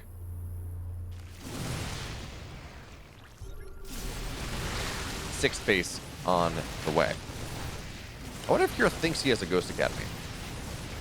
Because I would expect to have seen him kind of plop one down pretty much as soon as he saw the lurkers pop out, especially considering he's on, I mean, he's got a big bank. He's on 83 workers. He's on 5 bases. As we're going to see this push coming on in. Lots of Bainleys here. There's not a lot of the army for Cure. He's all on the right side. So Bainleys, they come filtering on in, but Marauder's going to be able to move on forward. So a lot of these Bainleys don't get the best shots, but now they do. We're going to see the 3rd base get lifted. 22 workers go down. 3rd Command Center survives. We have to see these Banelings. They get tagged. So these Banelings should now die because concussive shell is a powerful thing. And that's value, but it almost feels like we're at the point in the game where Cure wants to start losing some SCVs. He has a fairly nice bank. He's on 5 bases. He is on probably 3 orbitals. Yeah, he's on 3 orbitals. He has plenty of mules. You don't want to be on 80 workers as much, but there we go. Okay, so Ghost Academy is done now. Personal cloaking on the way. We're going to start to see some ghosts hit the field eventually, as now Cure trying to take a running battle on here. Bainley some spilling on forward. Parasitic bombs on top of the medevacs once again. Marauder's actually not really at the front of this army, so Bainlings, they're going to act with extreme effect here. Firing for full effect. Zerglings, they get 7 more workers, and it feels like we saw a shade of this for about 2 minutes in game number 1. Solar hit his timing. He was able to sweep Cure from the map. This time, though, it's a lot faster timing. The lurkers, they are far more effective, and they come crashing on into this 3rd base once again. Cure's position that he's been gunning for, that he's been trying to make happen, well, it is now getting damn broken here. Solar doubling the supply of Cure, and finally, in a macro game, Solar takes it. Folks, we're going to game number 6. Thank you, Wiper Elite. Well, if you're new to this channel, let me tell you, in 3 weeks. Well, Randy Knotts, thank you. That is me. If you're curious about what I do, by the way, I'm not doing everything that I would do for production for this broadcast because it's a single show match. It doesn't really make sense. I made a video on the production I did for the IEM Katowice B stream. All the tools I made, everything I did. It's on my YouTube channel. If you just youtube.com/Beowulf. It's a little bit further down now, but you'll be able to find it. I did a really janky phone video one, and then I did a more actual, complete, nicer one after Katowice. So thank you. And thank you, Wipe Really, for the... again, if you're liking what we do here, I also stream on my own channel, twitch.tv/Beowulf. I'm going to be live for 2 tournaments tomorrow, EPT Korea and Alpha X Ascension League Group C. But guess what?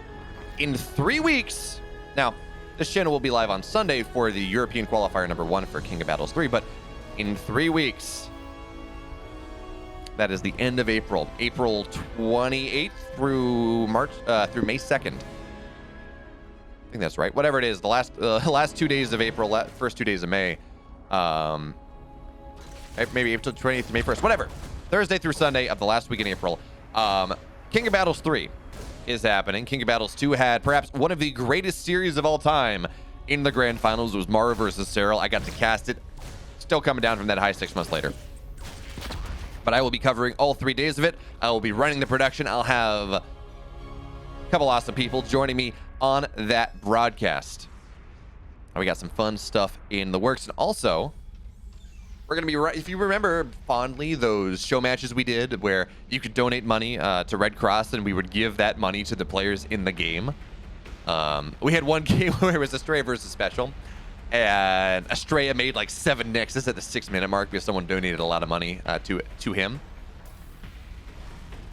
Stuff like that. Well, we're doing it again, but this time it's even for a better cause, as all the money's going to go to Ukraine, go to the Ukraine effort as best as we can allocate it.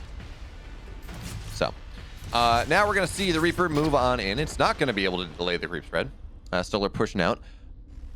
Hey, folks, I don't even need to talk about the early game, because it's 3cc play from Cure. He is getting a pulled Viking, so we know this is not Hellion play. I don't think he does the Hellbat thing again. I think that was a cheap win. Was that Astrea versus Gumio? Oh, no, I thought that was Astrea versus Special.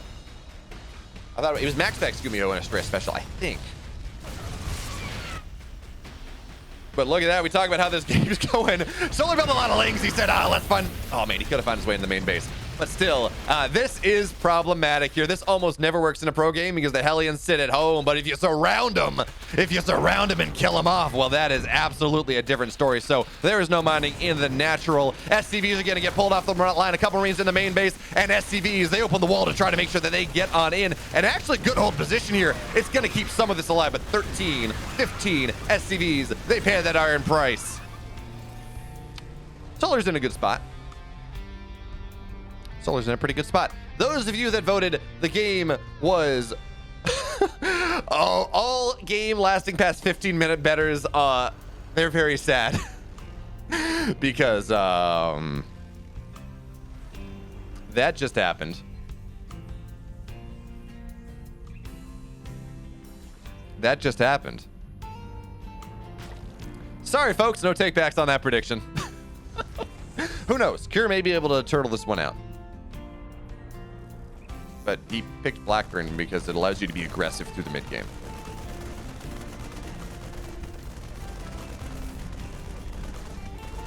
But I need to be clear about this.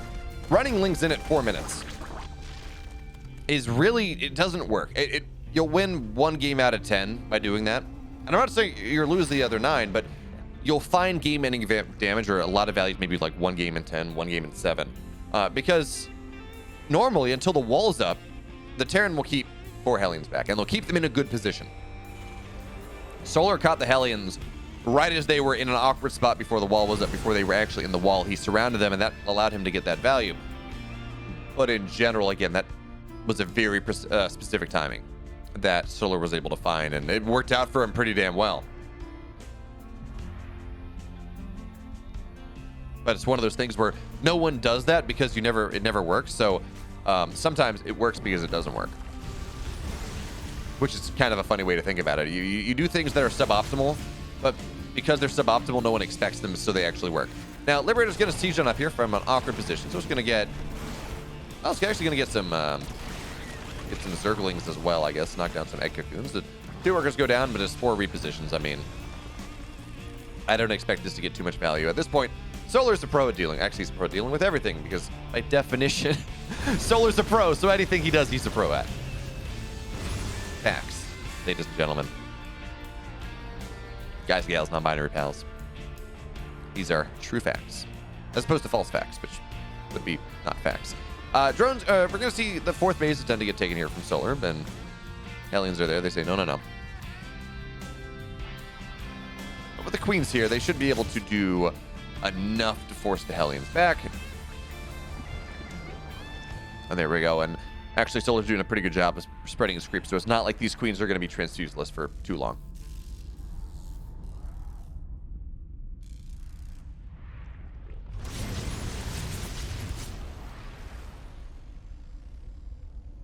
Okay, it looks like Liberator finding a little bit more value, but Spore repositions again, so you find 2 workers here or there. It does not make up for the 15 SCVs that went down, but you're saying, well, I'm not going to take this game late.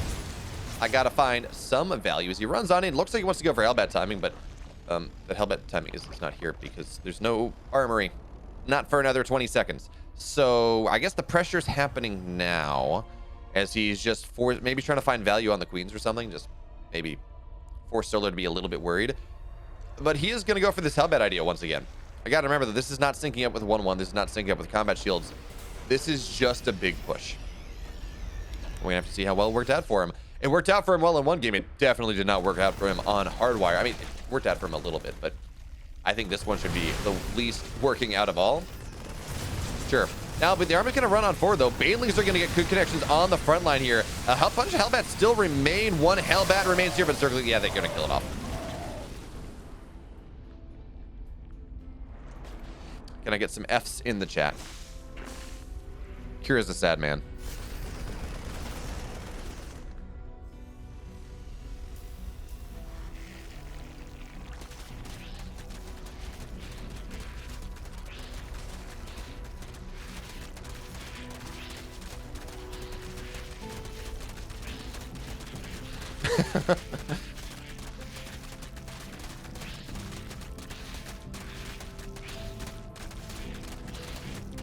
All right, so Solar, hey, he's going to continue building advantages in this game. Yeah, he didn't get that 5th base he wanted, but he's going to take the gold. I don't think he's going to complain too much about that one. Hive on the way, 2-2 on the way.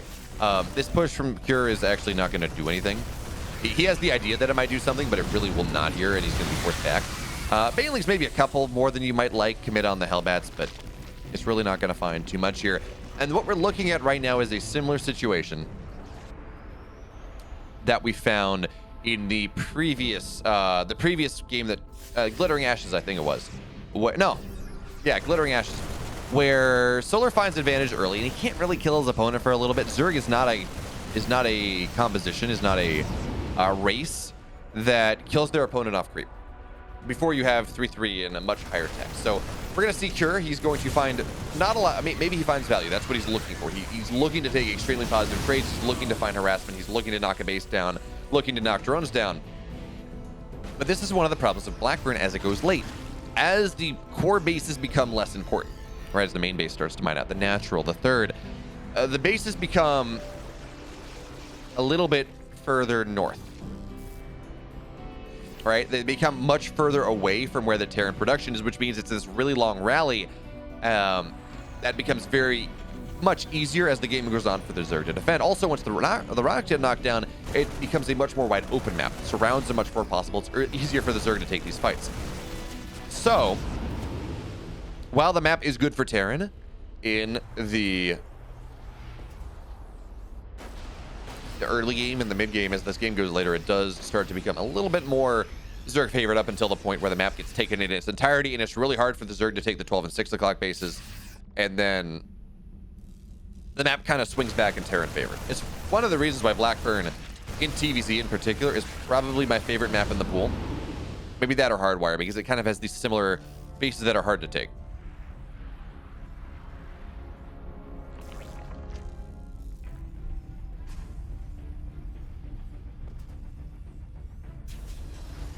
That force engagements in the late game.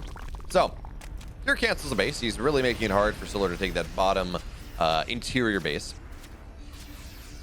But he's got to do more. Now, he will take the gold. That's going to be a nice infusion of stuff. Although, was he dropping mules on the gold?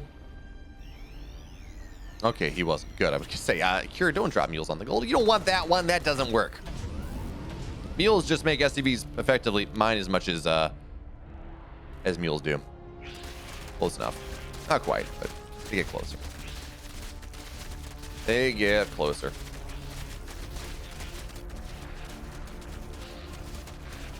But yeah, you cannot. You drop mule on a gold patch, it just mines the same as it normally would. Imagine. What is it? I forget what the number is, but imagine if you got the X level of efficiency boost on a gold mineral. That would be, the gold mineral patch would mine out instantly. But imagine the money burst you would get, you know? So Zerglings from Solar on the north side, they're going to counterattack. They're going to force this base to not be a planetary, as they're going to surround that one, kill it on off here. Medivacs on the drop here, they're not going to find too much value. And okay, they don't kill that, luckily, but they are able to force it back. And you know what, folks? Yeah, that's funny, Ban Twitch chatter. I'm learning stuff. I've been playing StarCraft since 2013. I've also been in Masters for a decent amount. I cast StarCraft, you know, not for a living, but as a side hobby. And I'm learning stuff about the game all the time. It's great. You're like, I didn't know you could do that. That's cool. There was something I found out the other day that really blew my mind. I forget what it was. But anyways, now we see Solar's going to try to do the same thing he did in the previous one. But there are a lot of tanks here. Granted, the Vipers don't get their shots up. It doesn't really matter because the bio comes, or the stuff comes rolling on through. Lingsbane's everywhere, but the bio now returns. 19 SCVs go down. Solar loses a lot of his army, though. Here's the thing. We had like 10 tanks.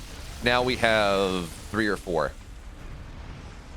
A lot of them are going down. This was a big economic hit. But Cure did not really lose that much of his army. And we're starting to see just a little bit the resources lost increase. Now, it's still not a great spot. You expect the Terran to be in a winning game, 4 to 5 resources, 1,000 resources lost, 3 to 4 maybe at this point. So the fact that it's only like 1.5 is the problem. Yeah, this game might go past 15 minutes. I could have sworn we were just gonna see Curie's gonna make something happen. He was gonna lose an army. Solar runs across the map, wins the game. But no. He's doing a damn fine job turtling this map out.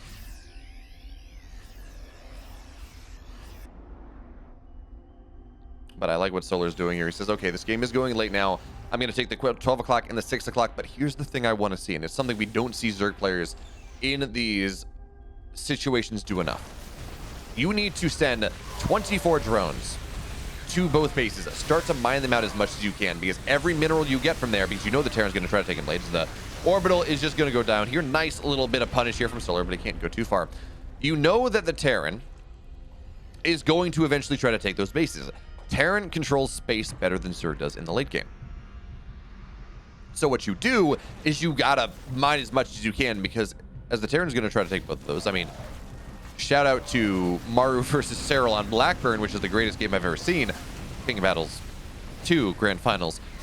That was the game where Serral was not, he took those bases, but he wasn't mining from it. Eventually, Maru had the position, and Serral was not able to effectively take double money. But Solar, excuse me, he's going to start rolling on in here. This 5th base is going to go down here. Snipes on top of a bunch of these Hydras, and yeah, the base goes down. 15 workers go down. There's another command center right there, and Cure has mules, so he's not really beaten up about it. A lot of these Hydras go down. We're not on a lot of lurkers. In fact, I think Solar went lurkers once. Did he lose any?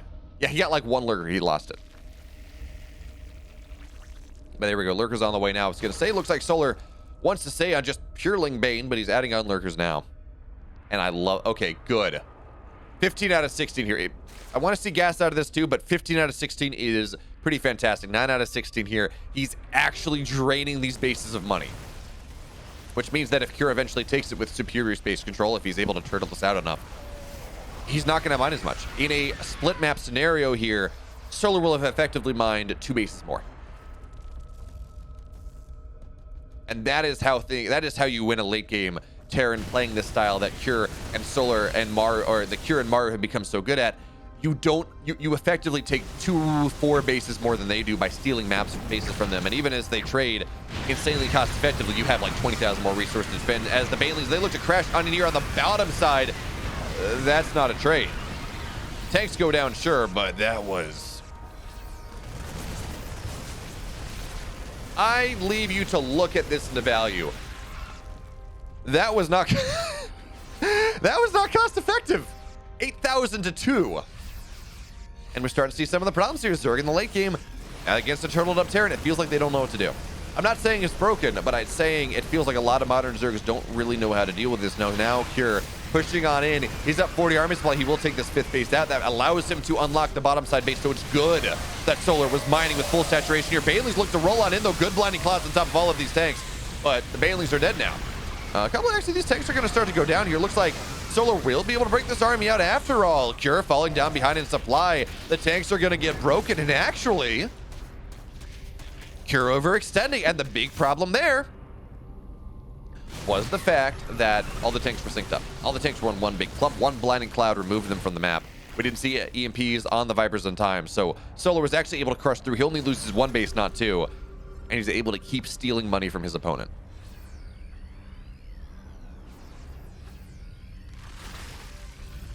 Trap Lord Bando, you want to talk about throwing? Ultras are a great way to throw this game. Do not get an Ultra. Do not get Ultras. Ultras are probably the worst unit in this game, at least in TVZ.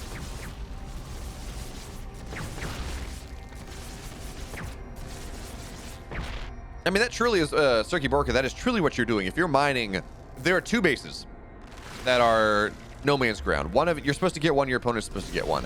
By mining out of the one your opponent's supposed to get, that you're effectively mining double, because you're mining and they're not mining. So he really is stealing money from his opponent here.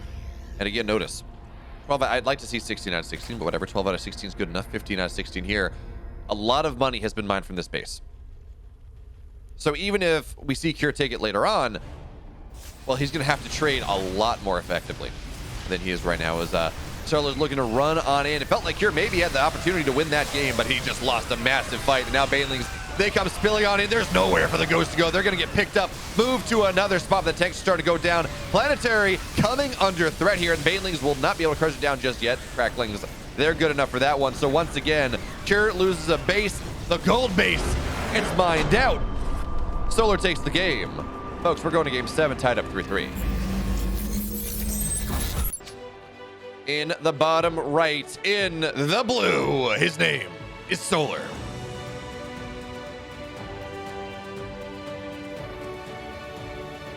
In the upper left, in the red, he looks so dominant to start, but that 2-axe kind of messed with him. He is from Dragon Phoenix Gaming, Cure.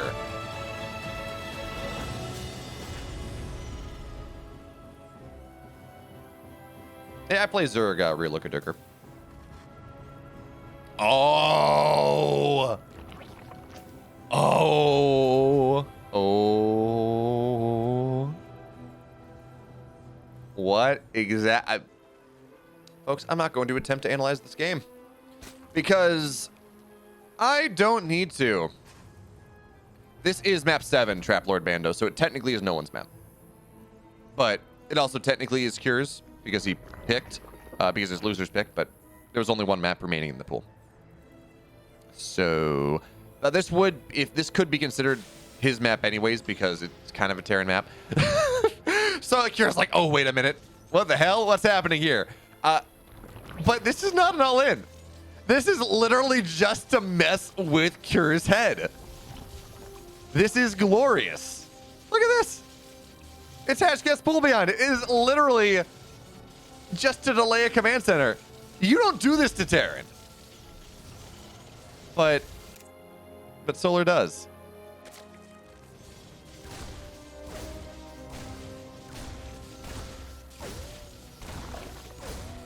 Wait. He lets it complete. I guess you get creep spread. Oh, no. This is why. Because you get the larva. Larva are going to stop the command center even longer.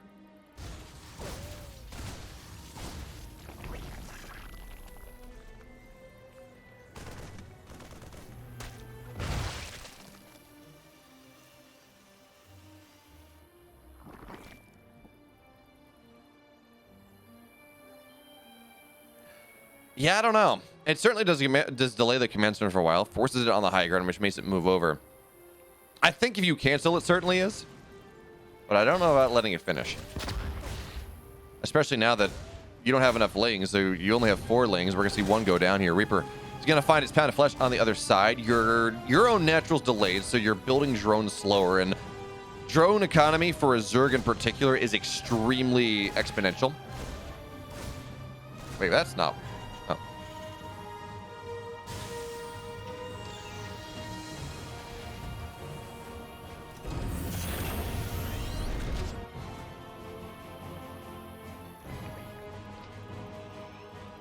Is the prediction not showing up? I mean, that's the only guess. I don't... It was too... I think it was too low to let it complete, right? Because you're not going to get a queen out, so you're not going to get that additional creep spread. So I gotta imagine it was for the larva, but Kure just built the base on the high ground.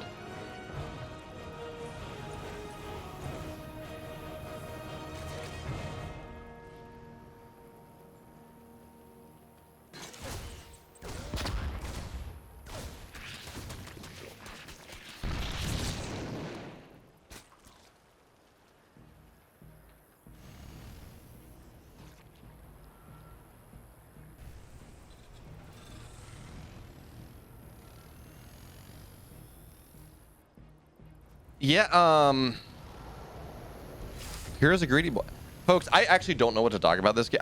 We can talk about so much in this game, but this is so far out of the meta. Triple CC before Hellions as a response to a hatch block.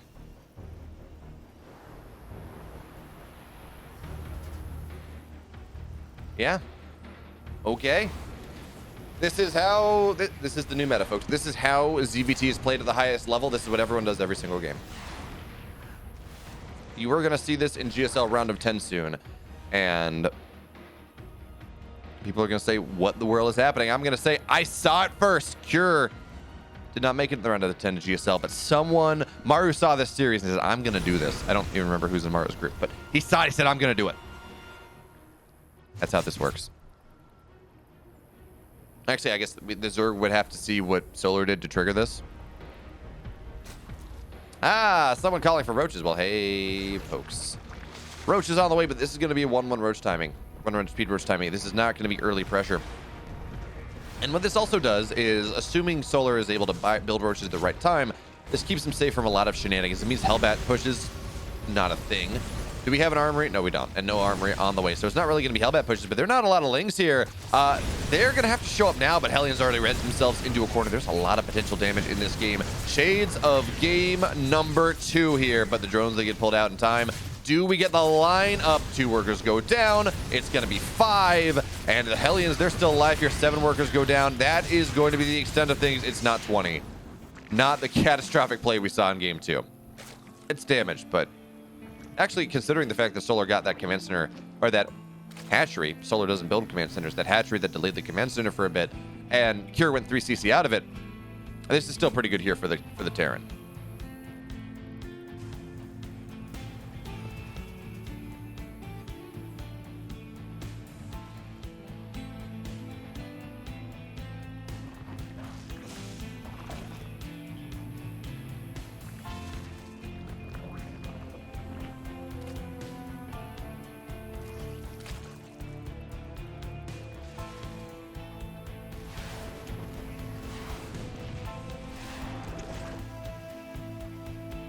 So 1-1 on the way, roach speed on the way here. And part of the reason that we're seeing this happen is this Berlingrad. But the third base that Kure has opted to take is rather wide open. It is a position that Solar, maybe feeling that he's from a lead, maybe he says he has the hard read on Kure being a little bit too greedy. Saying maybe I can make something happen here. The funny thing with these 1-1 timings is it feels like you used to be 1-1 timings were very much, I'm going to get my upgrades really quickly. I'm going to hit with 1-1 roaches before my opponent has 1-1 on the bio, and it's just a sledgehammer. It's still a sledgehammer, but more often than not now, we see Zerg players going, and their upgrades finish later. So, in fact, the first fight they take, it's 1-1 versus 0-0, but they catch the army on the map, then their 1-1 completes, and it works out anyways. We're going to have to see what happens here. As Barrow looking to stim on in. Combat shield's done in a second. 1-1 done a little bit further along. But Solar now knows, or Kure now knows what's happening. He says, okay, roaches are on the field. Ooh, Liberator finding a little bit of value here. It's going to get a queen. Knock down a couple workers. And That's going to be that. The drop is not going to find value. It has dreams of finding value, but those dreams will not be realized. Instead, folks, those dreams will be memes.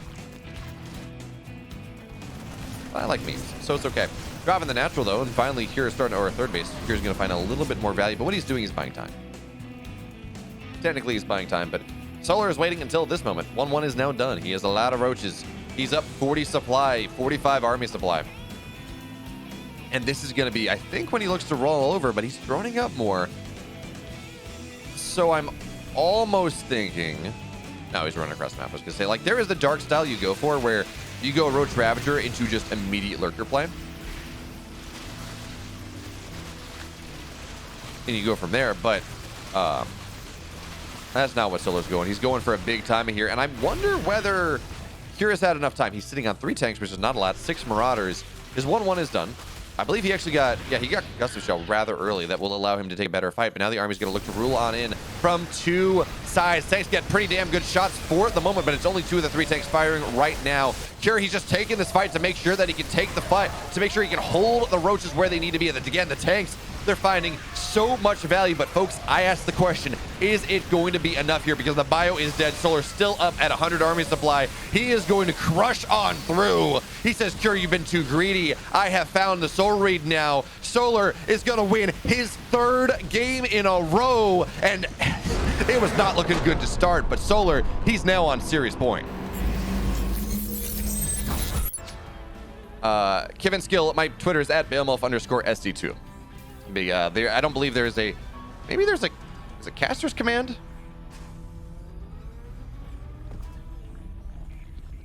Yeah, there we go. There it is. So look at this. We got a 2-Rex coming on in, and guess what? It didn't work for Cure in the Glittering Ash game. Didn't work for him in game 3, but he was scouted tremendously. It was a early pool.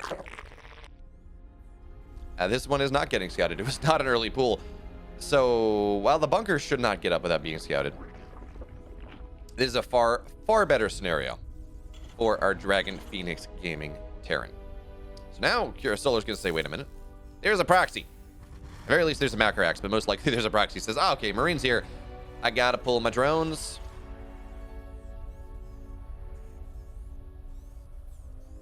All right, so drones now getting pulled, and that means the bunker will not go up. All right, but realistically, the point of this build is not to get a bunker up to kill the natural. The point of this build, bunker coming up now. Now with 3 Marines here, bunker may actually get up. And the point of this build is to kill as many drones as possible. So no drones have died thus far, but the bunker, okay, Zerglings out now. Drones are going to get pulled with the Zerglings, is what we should see here. And there are only 4 Marines. There's not really a good spot for them to retreat to, so that's a bit of a problem. I don't think this bunker completes anyways. Zergling on top of that one, so yeah, bunker will go down here. We're going to see Cure trying to target down as many as he can. He gets 2 workers right now, but it's only 2. That is not what you want. You're trying to get a whole lot more. 4 workers are going down. Make it 5, make it 6. Cure wins that fight. We're going to see the bunker go up after all. The Queen arrives, though. He's going to try to zone the SCV out as the Marines. They look to micro on forward. SCV goes down, which means no bunker in this game, but the Lings, they're starting to fall. More and more Marines are being made here. But it looks like, as we had the second Queen, as they have transfused energy, Cure will be rebuffed.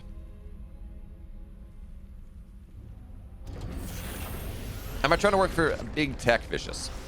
No, not really. I want to, like, my goal is to just build cool robots, like do institutional R&D, maybe work for like a national lab, something like that.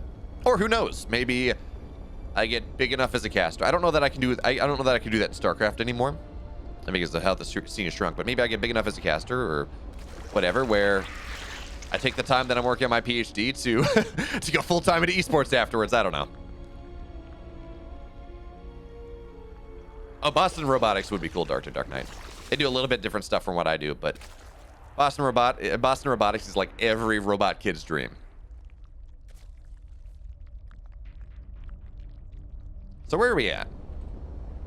Solar lost 10 Lings, 7 drones, which is expensive. Here lost 2 SCVs, 4 Marines. He's going to keep most of these Marines alive to allow him to get his natural on the low ground.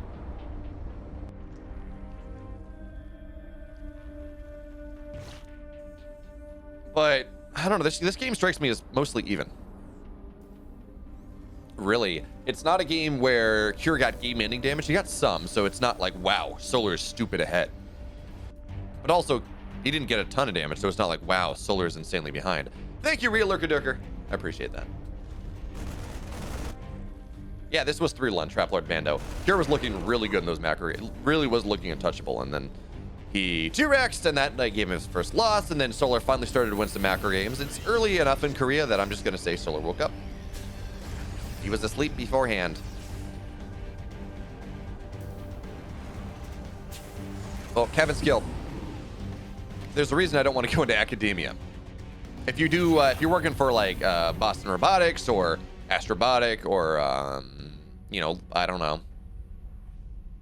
Aurora Flight Systems, which is doing flying autonomous taxis.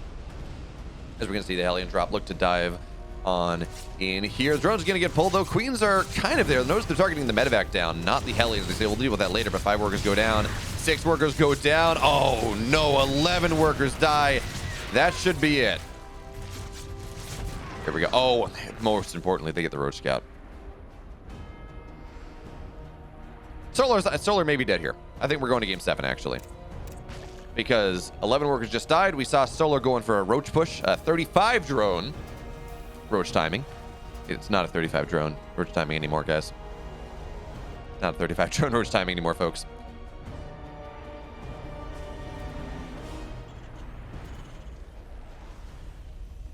So, okay, medevac going out, just providing vision, saying, okay, is Solar committing? Yes, Solar's committing this. Bunkers are going down. We have 2 of them. Do we have a Cyclone out? Actually, ooh, that's the problem. There's no tech lab on this factory. You kind of want that one. So even as this has been scattered on out here, the bunkers are going to go down really quickly. Nothing really to repair them. So bunker number 1 goes down. Bunker number 2 going down in a second. Biles are going to get dropped on top of that one. Solar, he's still doubling up the army supply. Medevac is doing a pretty good job here as the bio has to be forced on backwards. SCV is getting pulled, but Solar realized he doesn't have enough. Cure takes it, folks. We're moving to game 9. This was game 8. It was 4-3. And I said, we're going to game 7 because that is so instilled in my memory. And look at this. Someone said they're going to play safe, and that is technically true. But I think this was a... I didn't actually see the timing. I think this was a 15 pool, though. So we're fine there. This is not a 12 pool. Now, if I was really good, I would say, well, it's like 75% along, and I know exactly how long a spawning pool takes to build, and I can tell you that it was... Honestly, even though I play Zerg, I just kind of know what the timings are when I have to build things. I don't know how far things along, but things are going to be on the way. So this is pool hatch gas. And there we go. Solar's going for the thing, hoping that his opponent is not scouting. Hey, friends. There's a little blue dot on the map. It's running across. What is that? Is that an SCV? Is that scouting Solar's main base? Is that going to see that there's a Roach Warren on the way? Well, he's going to see the Lings. Is he going to be able to get in, though? The answer is yes. He avoids things. Oh, no. Wait. The SCV is running back. Ah, SCV runs away, actually. This is fairly nice here now for Solar. Cure cannot assume that this is a Roach timing off of the Lings that he sees right now. He just knows that there are Lings out on the map. He knows he's going to try to see his command center get canceled. But there's a very different response from dealing with 6 Lings to cancel a command center and a Roach timing.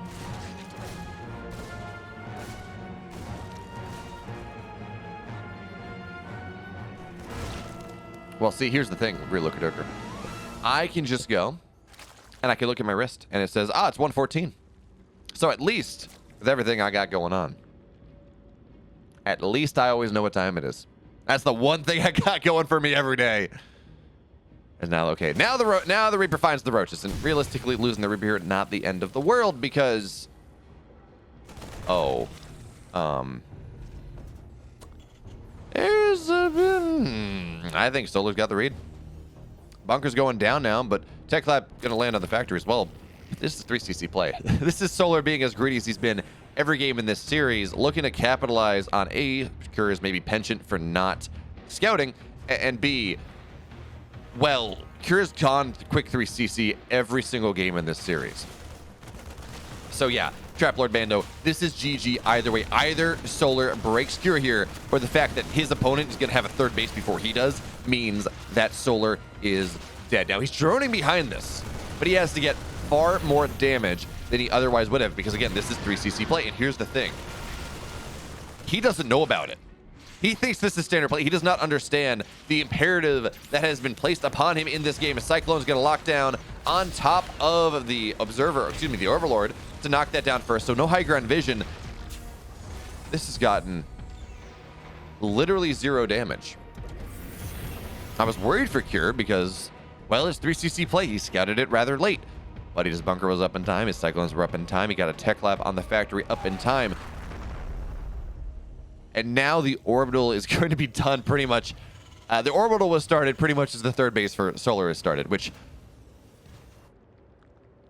well, though some of you may be new to this game of StarCraft, so I will explain it anyways, but it's bad juju. It's not good. Triple mules are a terrifying thing, as the Cyclone is going to get the Overlord? Yeah, well, Solar supply blocked as well. Solar is as good as dead in this game, and I hate to say that because it's game 9. This needs to be epic and awesome, and maybe he can make a comeback happen. But no bueno. Exactly, Falcon R1X. Falcon Rex.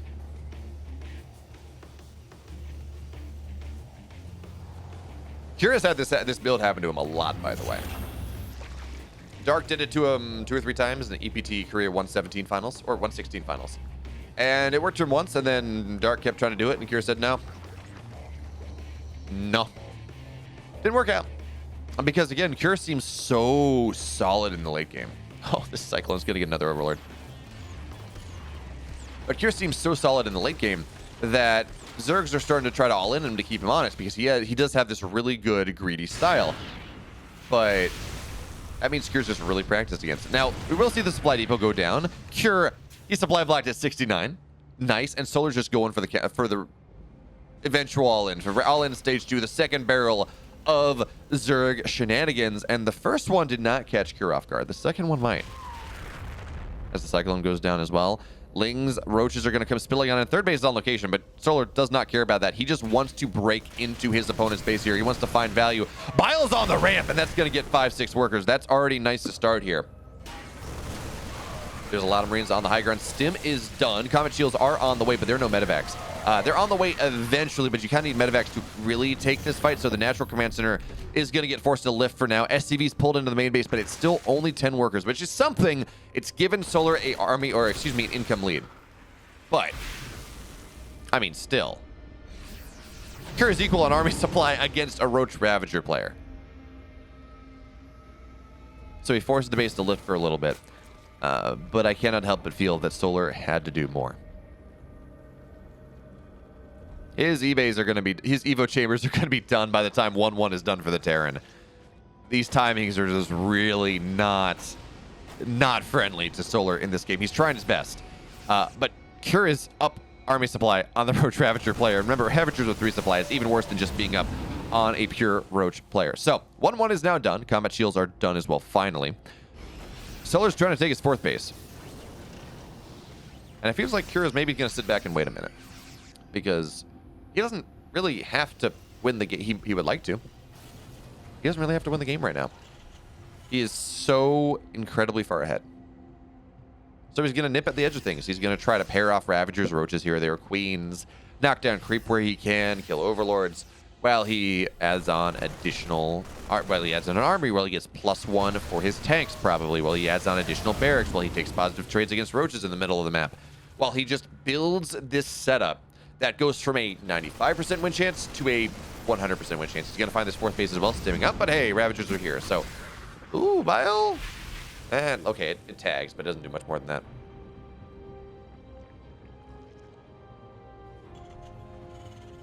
Drop now into the main base, and actually the Spore is going to target this other one, so... Again, this is something we've been seeing all series. Solar does a really good job at putting Spores on the edges of his bases. It has deflected a lot of drop pressure. Biles will not land. Cure's on top of things. Hey, imagine if it did, though. Wouldn't that be cool? But I kind of like what Solar's doing in this game. Again, he's not in a good spot. But what he's doing is he's playing Dark style, or at least the style that Dark was. He found it was actually really cool, where you get 1/1 roaches and you just go strict into, you just go really quickly into lurkers. Kira's gonna find 3 ravagers. That's a lot of gas that he's gonna force his opponent to not spend, or force his opponent to respend, I guess. But you go 1/1, you go into 2/2, you go into lurkers, and you just get these really quick lurkers because lurkers as splash units, they scale really well with upgrades. And you ideally hit before Ghost, before a lot of these anti-lurker tech. But hey, it's a quad drop in the main base. And we're going to see the Roach Warren get targeted down. We're going to see Kira say, oh, okay, you have a hive on the way. That's good to know. And these roaches, as they arrive, there's just not a lot of them. So they're going to be forced back here. Hive timing gets scouted out. And that may tell Kira he wants to push. Or to add a second factory and take a 4th base because, well, we've been watching Kira for 8 games of this series. He's a rather greedy boy. Doesn't want to lose these medevacs, though.